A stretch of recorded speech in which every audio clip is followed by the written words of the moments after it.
एक बार की बात है, गांव के पास एक छोटा सा गांव था जहां एक लड़का नाम कुणाल रहता था। कुणाल को अपने पिताजी और माताजी के साथ एक छोटे से और खुशहाल घर में रहने का सौभाग्य प्राप्त था।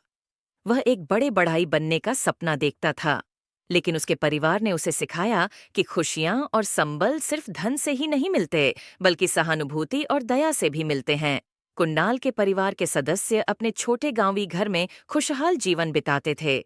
उनके माता पिता ने उन्हें सदैव सहानुभूति और दया के महत्व को सिखाया। वे सिखाते थे कि सच्ची खुशियां और संतोष अन्यों की मदद करके ही मिलते हैं। एक रोज धूप में जाते समय कुणाल गांव के मेले में गया। वह अपनी माँ के लिए कुछ जरूरी सामान खरीदने गया था। मेले में उसने अपने चहेते लोगों को नमस्कार किया और उनसे बातचीत की। कुणाल वापस अपने घर की ओर चला रहा था, तभी उसने एक बड़े भिखारी को देखा।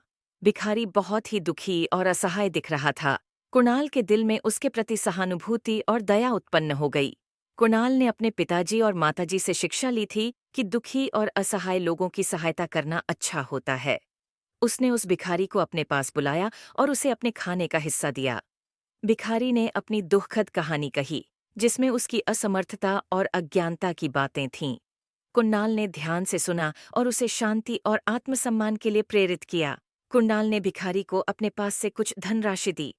भिखारी को यह बहुत अच्छा लगा और उसने कुणाल को आभारी नजरों से देखा। कुणाल को उस भिखारी की सहायता करने के बाद खुशी और शांति का अनुभव हुआ। उसने यह समझा कि सच्ची खुशी और संतोष केवल दौलत से ही नहीं, बल्कि अपने प्रेम और सहानुभूति के जरिए भी प्राप्त किए जा सकते हैं।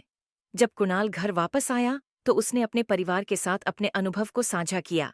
उनके परिवार ने उनकी सच्ची और निस्वार्थ सेवा की सराहना की और उन्हें प्रेरित किया कि वे भी दूसरों की सहायता करें और उनके साथ अच्छा व्यवहार करें।